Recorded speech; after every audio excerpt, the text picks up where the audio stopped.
Assalamu alaikum warahmatullahi wabarakatuh, dear sisters. Hope all of you are doing well. Inshallah, today we'll talk together about a new lesson, and this is also regarding the drawing of the Mus'haf. When should we pronounce the letters? When should we drop it? So today, inshallah, we'll talk to you about the stopping on the mad letters, or we call it the weak stopping, or the stopping on the weak letters, like the mad letters waw, sakina, ya sakina, or alif sakina. In this case, how should we stop on these words?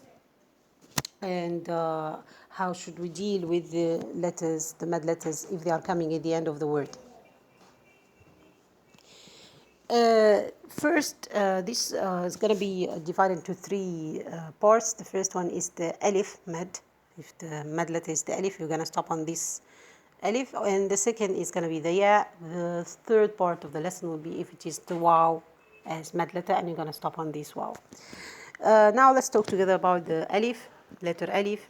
And here, the first case that to find the mad with the alif at the end of the word and followed by another second letters. Another second coming next to the mad letter with alif. So in this case, we have to avoid the meeting between the two second letters.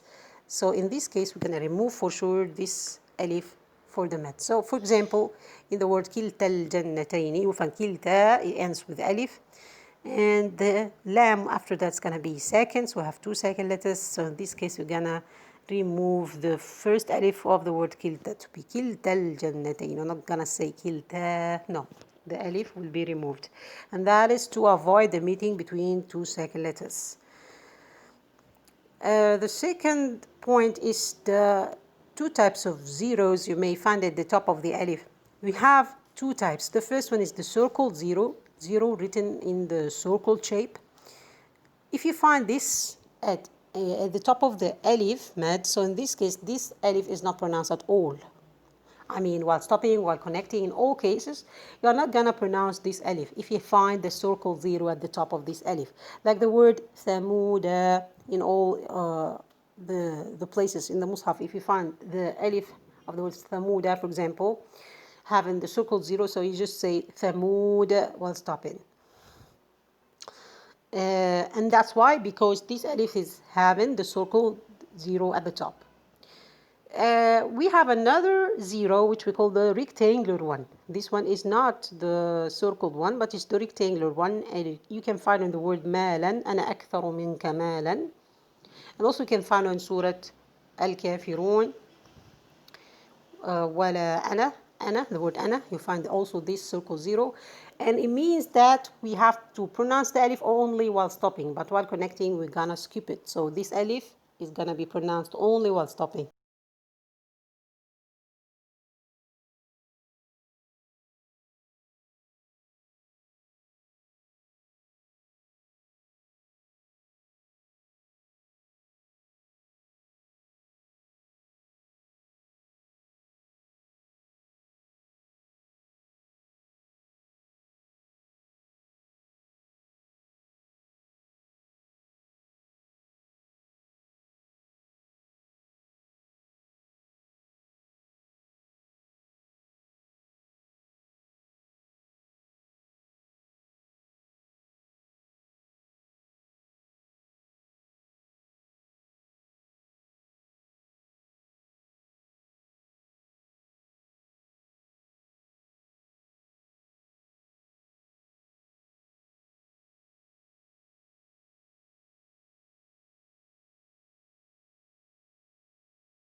word عما يتساءلون, Surah An-Naba.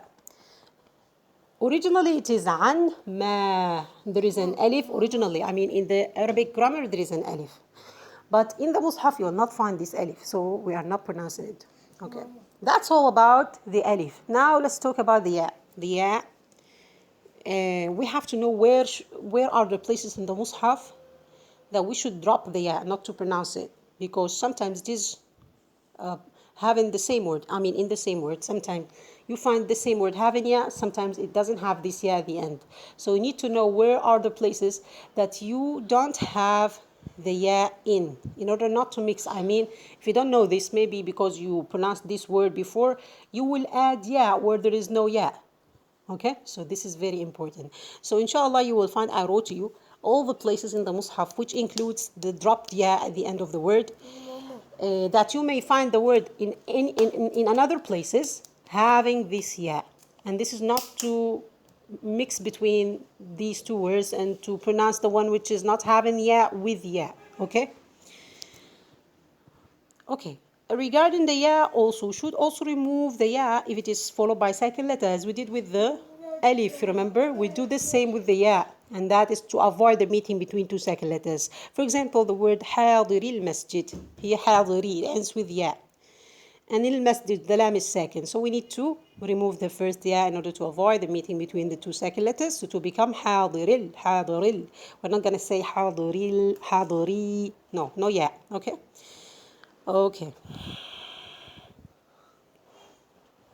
We have a special case actually for the word آتاني. In the word آتاني, this word is found in Surah An-Naml, actually, ayah number 36. You have two ways to pronounce this word while stopping. Okay? You can drop the ya, okay? And you can skip it. You have the choice. You can say آتاني, okay? And you can say آتان. And which one is preferred? To pronounce it, to say آتاني. فما آتاني ni. This is the preferred way. But it is also accepted to say فما آتان. Okay? So that's an exception regarding the ya generally. Or what should we do with the ya? We have generally to follow the Mus'haf. If there is ya, so we have to pronounce it. If there is no ya at the end of the words, we'll not pronounce it.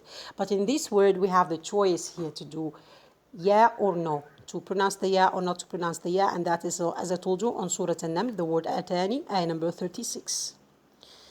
And then the waw comes next. The waw, and this is the last part of the lesson. The waw now, what should we do with the waw? When should we pronounce it if it comes at the end of the word, and when should we skip it? Let's see. We have the waw already removed from the Mus'haf for grammatical reasons. Like, for example, wa'fu. Sometimes for wa'fu without waw. Without waw. It's just like wa'fu, alif, ayn, fa. Wa'fu. Wa'fu. And there is no waw at the end. It is written already like that. So I have to know where are the places also, which doesn't include the waw at the end in order not to add it by mistake. Also the same for, and inshallah I'll be writing to you these places in order not to be confused. Where are these words which we have the waw dropped in order not to add the waw to these words while stopping, and for sure it's going to be a mistake. The same we did for the waw, for the ya and the alif will be for the waw if it is going to be meeting between two second letters. So we're going to remove the waw. For example, وَيُقِيمُ الصَّلَاةِ. يُقِيمُ, it ends with waw. And the word as-salah, we skip the alif and the lam, and it will be second sad. So two second letters. Here in this case, in order to avoid the meeting between two second letters, we're going to remove the first waw to be يُقِيمُ الصَّلَاةِ. يُقِيمُ الصَّلَاةِ.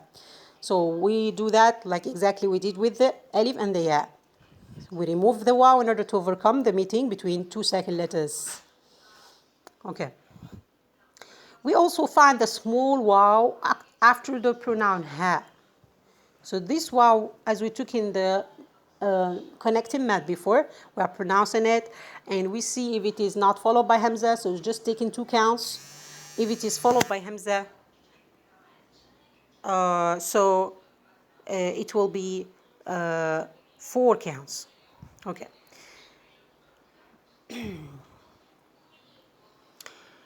There are some additional notes also we need to know.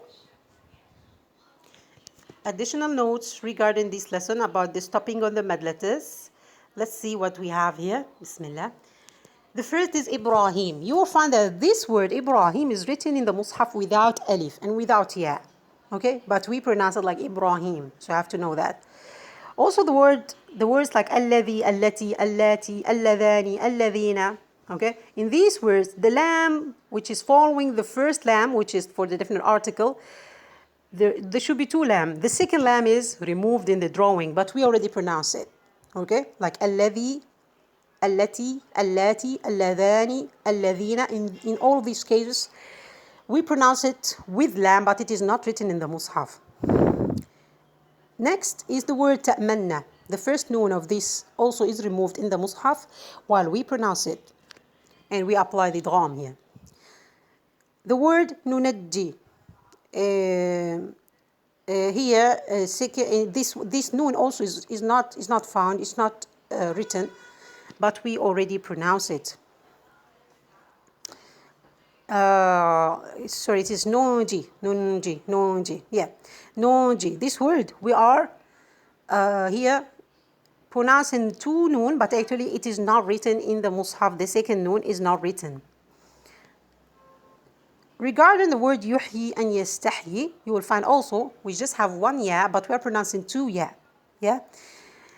And while stopping, we should stop on 1 ya. I mean, if it is yastahyi, you should stop yastahyi. Yastahyi. You just pronounce one of them because this is the written one. The other one is dropped, so we are not pronouncing it while stopping. The same for yuhyi. We say yuhyi while stopping. Okay. We have another letters having circled 0. You remember the circle 0 we said for the alif, if you have it at the top of the alif, so we're not pronouncing this alif at all. It also applies for any other letter. I mean, if it is ya, if it is wow, we'll see here. The circle 0, if it is coming at the top, we are not going to pronounce it if it is also on the top of the waw. For example, ulaik. Now the circle 0 is not on the alif, it is on the waw. So I'm not going to pronounce this letter. So the circle 0 means we are not pronouncing this letter at all. Ulaik, no, we're not saying ulaik, we're saying ulaik. Yeah? So it means the waw is skipped because it got the circle 0 at the top. The last alif at the end of the words like yad'u, for example, yad'u. Also, we're not pronouncing this alif, and you'll find the circle 0 at the top of it. Afa'in, here the ya of afa'in. Afa'in. We're not saying afa'in, but actually, if you look at the Mus'haf, you'll find it is having ya. And this ya got circle 0. So the circle 0 may come at the top of the alif, it may come at the top of the waw, it may come at the top of the ya. Okay. The last thing we need to know, if we have hamza at the top of the letter, so now it became hamza. We are not dealing with it as mad letter. For example, tilqa'i. Here, it is written like ya, at the top of it there is hamza. So we're not saying tilqa'i. No, we're not pronouncing it as ya. Now it became hamza. If you have hamza at the top, so now this letter became hamza and we pronounce it like hamza. So we are saying tilqa'i, not tilqa'i. No, tilqa'i. The same if it comes at the top of the waw. Yu'minun. Now the waw got hamza at the top. We're not saying yu'minun. No. Now it became hamza. If we have hamza at the top of the letter, so this letter became hamza now. Yu'minun. Yu'minun. If it came at the hamza came at the top of the alif. For sure this is not going to be alif now. It became hamza. So it's not, for example, the word ya'lamun. It's not ya'lamun. It's not ya. Now it became ya. Now because we have hamza at the top. So this is a general rule you have to know, that if there is a hamza at the top of the letter, now it became hamza and we have to deal with it as hamza and we should not pronounce the letter underneath. Jazakumullah khairan. That's all about the stopping at the end of the words which has mad letters at the ends, like at the end of the word, like waw sakin or ya sakin or alif sakin.